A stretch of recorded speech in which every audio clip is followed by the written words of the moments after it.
Action of justice, kaya aarestuhin na rin ninyo si Attorney Medialdea. Ano po yung ginawa ni Attorney Medialdea na obstruction of justice? We're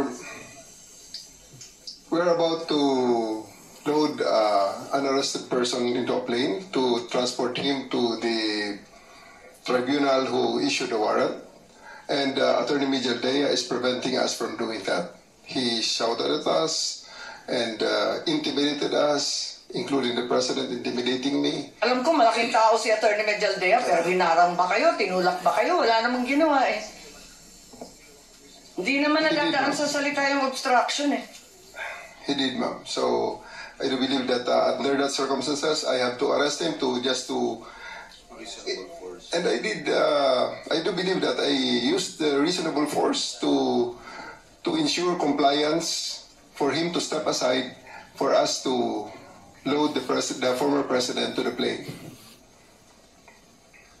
So, yun lang yung obstruction dahil nagsisigawan yung mag-asawa? He is preventing us from doing our job of loading the former president to the plane. Hinarang ba kayo? Yes, ma'am. Anong ginawa? Hindi naman makita eh. Ang nakita ko lang, pinipilit niyo iposas, hindi magkasya yung posas. Yes, that's one thing, ma'am. He's blocking my way. He is preventing us. He actually placed another chair at the side with the president for the former president to sit, which is already very much delaying everything because the plane is already ready to fly. Ba't kayo masyadong nagmamadali? We are going... Una-una, ma'am, ang reglementary period, mamalasin naman kami pag hindi namin ginawa ang trabaho Bakit? namin. Anong reglementary period? Anong period yun? Dahil sinabi na nga ni Executive Director sa ating PCTC na diffusion lang naman yun eh. Wala nang commitment pinag-uusapan dun eh. Wala nang red notice, pambira eh. There is a warrant. Tagal na ni Arnie Tevez eh. Wala pa rin, di ba? Ba't kayo nagmamadali? Ano yung reglementary period mo? May I refer you to the SOJ, ma'am? If the SOJ wants to answer that. Hindi ba pwede kayo na muna? Mauna lang kayo, tapos si SOJ. Pwede? Okay, ma'am. Okay.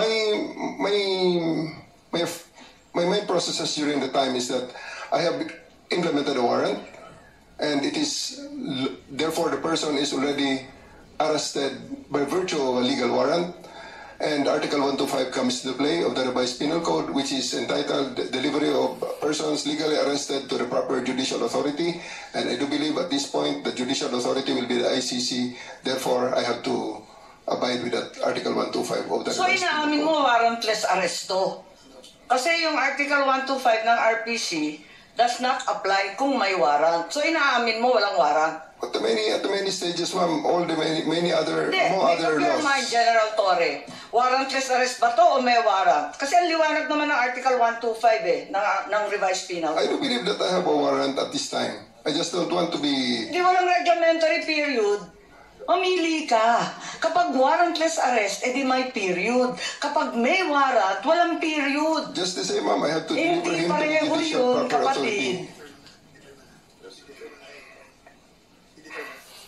Hindi magkapareho yun. The reglementary period only comes into play when there's a warrantless arrest in accordance with Article 125 of the revised penal code. Di po ba? At saka may kinalaman yun sa delivery of the accused and arrested. Di po ba?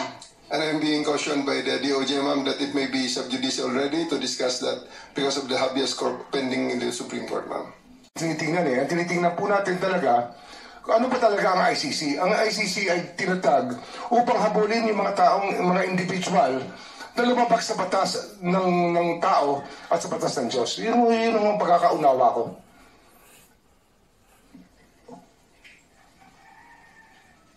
Kung yung ICC may jurisdiction at hindi pa nag-umpisa ng anumang investigasyon nung nakaraang taon, nung Nobyembre, anong ibig sabihin ng presidente nung may pagbabago?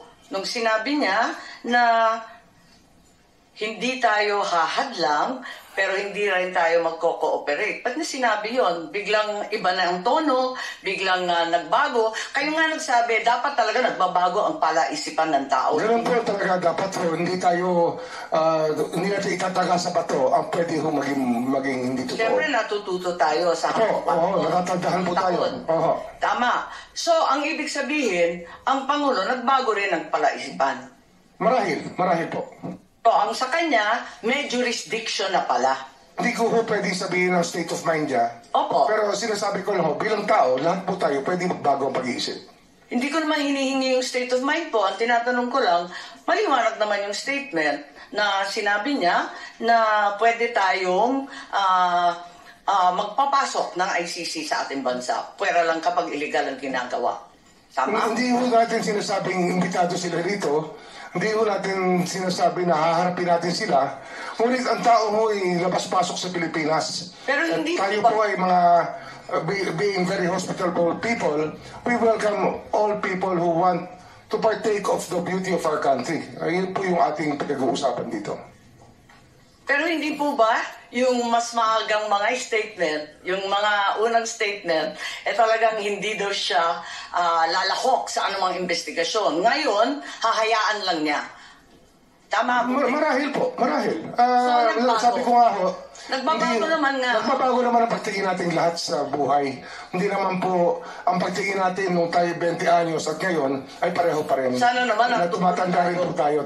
Natututo rin po tayo. So do you mean to tell me that after saying 100 times that the ICC has no jurisdiction, the President at the 101st time changed his mind and determined that there was somehow some kind of jurisdiction that allowed them to come here and investigate? I cannot comment on his state of mind when he said that. I don't think it's a question of state of mind, sir. It's statements.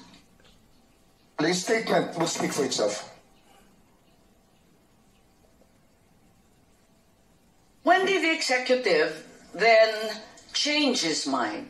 Given that we are admitting he changed his mind, at least to some degree.